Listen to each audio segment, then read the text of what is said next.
Pokemon Horizon menampilkan sesuatu yang membuat semuanya tercengang. Apa yang seharusnya menjadi episode latihan berubah menjadi momen yang mengejutkan, bahkan membuat sebagian komunitas marah. Banyak yang menanyakan apakah botan benar-benar bertindak curang. Nah, langsung saja kita masuk ke pembahasannya. Rico dan kawan-kawan bertemu lagi dengan Nemo dan botan yang membawa serta N. Ena merasa muak dengan berita Rising Voltaker yang difitnah terus-terusan. Dia pun ingin bergabung dalam petualangan mereka. Seperti biasa ya guys ya, hubungan Liko dan N kembali menjadi salah satu aspek paling kuat dalam Pokemon Horizon.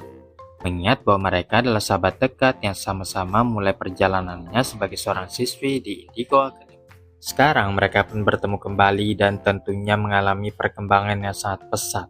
Nanjamo kemudian datang dan bawa mereka semua ke Pokemon League untuk menjalani latihan intensif. Formasi pertarungan yang ditampilkan adalah Liko melawan N, Roy melawan Nemo, Kuruto melawan Hasaku, serta Dot melawan Botan. Dari sisi cerita, semua pasangan ini masuk akal ya guys ya. Meskipun beberapa penonton mungkin berharap melihat kombinasi yang lebih segar. Misalnya Liko melawan Nemo, Roy melawan Botan, Kuruto melawan N, dan Dot melawan Hasaku. Pertandingan pertama adalah Liko versus N. Sebelum bertarung, N menegaskan bahwa dia ingin mereka berdua bertarung dengan serius dan mengerahkan seluruh kemampuannya. Dia ingin memastikan bahwa dirinya cukup kuat dan tidak akan menjadi beban. Perubahan sikap N yang biasa ceria menjadi sangat serius, terasa kuat secara emosional, dan mempertegas besarnya risiko yang mereka hadapi. Pertarungan pun dimulai dengan saling bertukar serangan. Armarok menjebak Samurott dalam Fire Spin, tapi Samurott membebaskan diri dengan Drill Run yang sangat kuat. Liko langsung mengaktifkan Terastal Pokemon, menunjukkan bahwa dia tidak menahan diri. Armarok menjadi Tera-type api. Meskipun Roy sudah memiliki skill Dirge dengan tipe serupa untuk mengisi slot 18 Tera-type Pokemon. Hal ini munculkan teori baru, bahwa Pokemon yang baru ditangkap setelah time skip, seperti Armarok, Shiny Lucario, Goldengo, dan Dragonite, kemungkinan besar bukan bagian dari 18 Tera-type Pokemon yang akan memperkuat Terapagos, melainkan berperan sebagai pelindung ketika yang lainnya menyalurkan energi mereka. Dan kemudian mengaktifkan Terastal Pokemon juga pada Samurott menjadi tipe tanah. Pertarungan meningkat intensitasnya dengan benturan Armor Cannon dan Hydro Pump, serta duel jarak dekat yang cepat. Armarok lalu melancarkan Clear Smoke, membuka celah baginya untuk melancarkan Armor Cannon. Tapi Samurott membalas dengan Drillan bertenaga tipe tanah yang menjatuhkan Armarok. Alhasil kedua Pokemon tumbang secara bersamaan, dan hasilnya draw. Hasil ini menegaskan bahwa Liko dan N kini setara. Liko bahkan berhasil menahan imbang Pokemon air bertipe tanah dengan Pokemon api. Pencapaian yang menunjukkan perkembangan yang luar biasa. Pertarungan berikutnya adalah Roy versus Nemo. Pertandingan ini terasa kurang segar karena Shiny Lucario dan Pawmot sudah beberapa kali berhadapan. Pola pertarungannya pun didominasi dengan pertukaran pukulan yang berulang. Roy kemudian mengaktifkan Mega Evolution Mega Shiny Lucario, sementara Nemo melakukan Terastal Pokemon pada Pawmot. Meskipun sempat ada strategi penghindaran berbasis aura, pertarungan kembali didominasi dengan serangan langsung. Sampai akhirnya Pawmot mendaratkan fokus pan telak dan memenangkan pertarungan itu. Dari segi karakter, kemenangan Nemo ini masuk akal ya guys ya. Tapi dari segi variasi, pertarungan ini terasa repetitif. Kuruto melawan Hasaku menghadirkan duel sesama Pokemon naga sekelas episode legendary, yaitu Dragonite versus Baxcalibur. Sebagian besar pertarungan dipenuhi aksi saling menghindar. Dragonite terus menghindari serangan es, sementara Baxcalibur menahan gempuran. Strategi Kuruto nampaknya kurang matang, seolah-olah hanya mengandalkan perintah serangan tanpa perencanaan yang jelas. Sesuatu yang terasa seperti kemunduran karakter, padahal sebelumnya Kuruto sudah menunjukkan kemajuan. Namun Hasaku ternyata memiliki rencana. Serangan es yang terus digunakan perlahan-lahan membekukan arena menjadi jebakan. Dragonite akhirnya terperangkap, lalu akhirnya dikalahkan oleh Baxcalibur. Strategi Hasaku memanfaatkan gaya menghindar Kuruto dengan sangat cerdas. Selain itu, Hasaku juga memberi isyarat bahwa dia mengenal ayah Kuruto, membuka kemungkinan hubungan masa lalu yang lebih dalam. Pertarungan terakhir Dot melawan Botan, yang menjadi pusat perbincangan panas. Di sini Quaxwell menghadapi Vaporeon. Awalnya serangan Air Cutter dihindari dan strategi tarian Quaxwell dihentikan oleh Whirlpool. Dot dengan cepat merintahkan Quaxwell keluar dari pusaran air, lalu menyerang dengan Liquidation. Tapi Vaporeon memiliki ability Water Absorb, sehingga Vaporeon justru semakin kuat dan pulih seperti sedia kala. Akhirnya Dot mencoba serangan non-air. Namun Botan perhatikan Pokemon Dot yang menonton di pinggir arena. Botan kemudian melakukan tindakan yang mengejutkan. Dia memancing Quaxwell menjauh, lalu merintahkan Vaporeon menyerang Tinkaton dan Gholdengo yang tidak ikut bertarung. Serangan tersebut membuat Quaxwell melindungi mereka dan menerima serangan langsung dari Vaporeon hingga akhirnya kalah. Tindakan menyerang Pokemon yang tidak terlibat jelas melanggar etika pertarungan.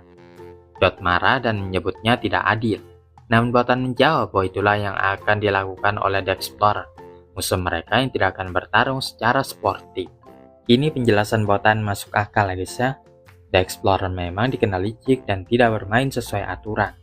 Tindakan ini dilakukan dalam konteks latihan, bukan kompetisi resmi. Botan ingin Dot menyadari kenyataan pahit bahwa mereka harus siap menghadapi taktik kotor. Meskipun banyak penggemar yang marah, secara naratif langkah ini cerdas dan berani. Masalahnya Dot justru salah menangkap pelajaran tersebut. Alih-alih memahami bahwa dia harus lebih siap menghadapi kemungkinan terburuk, dia mulai meragukan dirinya sendiri. Dot merasa terlalu naif, merasa tidak cukup kuat, dan berpikir bahwa dia hanya bergantung pada Quaxwell. Keraguan ini berujung pada keputusan yang mengejutkan, yaitu Dot mundur dari kandidat 18 Tera-type Pokemon dan milih menjadi support saja seperti dulu. Keputusan ini membuat teman-temannya terkejut dan juga sedih, dan episode pun berakhir di titik yang sangat mengguncang.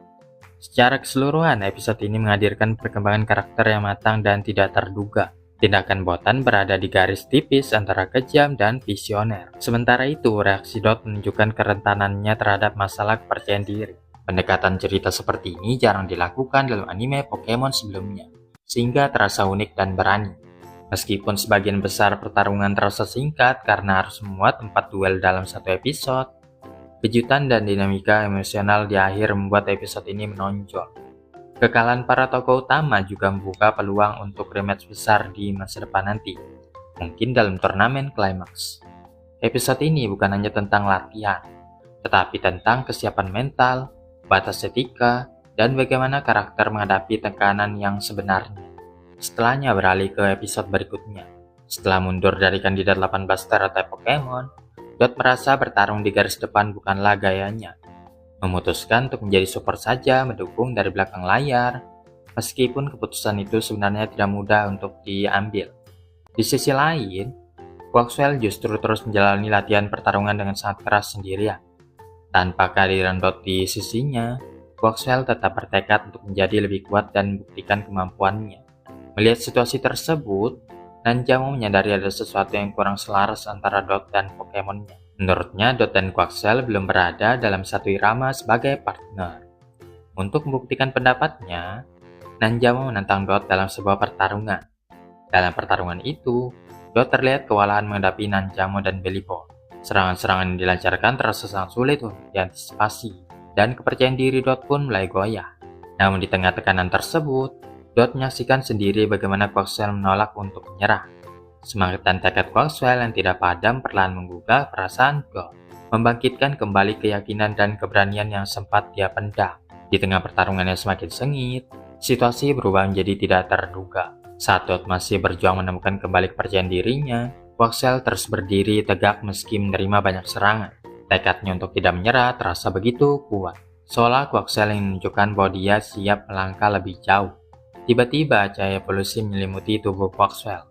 Energi terang itu mancar di tengah arena, membuat semua yang menyaksikannya terdiam. Dalam momen penuh ketegangan tersebut, Quaxwell akhirnya berevolusi menjadi Quaquaval. Perubahan ini bukan hanya sekedar peningkatan kekuatan, tetapi juga simbol dari tekad dan pertumbuhan yang selama ini dia perjuangkan. Dengan wujud barunya, Quaquaval tampil jauh lebih percaya diri dan elegan. Gerakannya menjadi lebih lincah dan penuh ritme, serangannya semakin kuat dan juga terarah. Evolusi ini seolah menjadi jawaban atas keraguan yang sempat menghinggapi Dot. Melihat partnernya berkembang begitu pesat di saat-saat genting, Dot akhirnya tersadar bahwa hubungan mereka tidaklah lemah. Justru melalui tantangan inilah ikatan mereka semakin menguat dan selaras. Inilah momen yang paling dinanti-nantikan. Sejak awal perjalanan mereka, hampir semua Pokemon milik Liko dan teman-temannya telah mengalami evolusi dan menunjukkan perkembangan yang luar biasa. Satu persatu mereka pun tumbuh menjadi lebih kuat, lebih percaya diri, dan semakin matang dalam bertarung. Di tengah perubahan itu, hanya Dot yang belum merasakan momen evolusi bersama Pokemonnya. Karena itulah ketika Quaxwell akhirnya berevolusi pada episode berikutnya, peristiwa tersebut terasa begitu istimewa.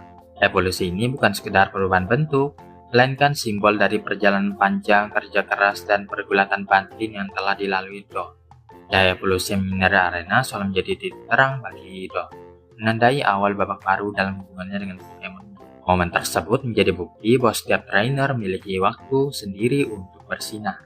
Setelah melalui berbagai keraguan dan pergulatan batin, Dot akhirnya kembali ke garis utama sebagai salah satu kandidat dari 18 teratai Pokemon. Dia tidak lagi milih bersembunyi di balik layar atau mengambil peran pendukung semata. Pengalaman yang dia lalui bersama Quaxwell hingga akhirnya dia berevolusi, membuatnya sadar bahwa Dot ingin berdiri sejajar dengan teman-temannya di medan pertempuran. Keputusan itu menjadi titik balik besar bagi Dot. Dengan tekad baru, dia kembali bertarung di sisi Liko dan yang lainnya, bukan lagi sebagai sosok yang ragu, melainkan sebagai trainer yang percaya pada kekuatannya sendiri. Tujuan mereka pun semakin jelas, yaitu menghadapi The Explorer dan menghentikan rencana mereka sekali dan untuk selama-lamanya. Dalam pertarungan nanti, Dot tidak hanya bertarung demi kemenangan, tapi juga demi menghancurkan akuarium yang menjadi pusat ancaman. Dia memilih untuk tidak lagi menjadi penonton dalam kisahnya sendiri.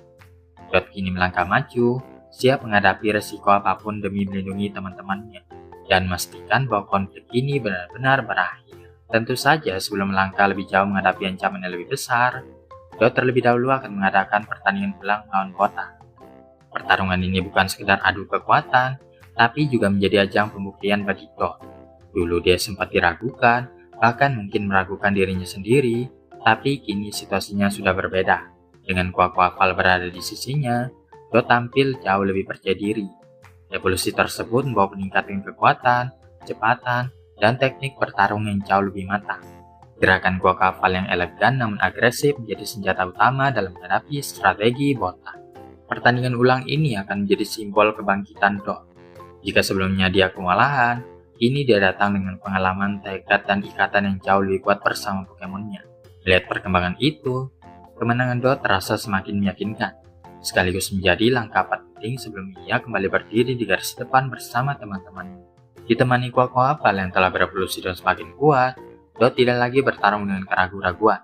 Justru Dot dan Quaquaval siap menghadapi segala kecurangan dengan kecerdikan dan kerja keras yang lebih solid.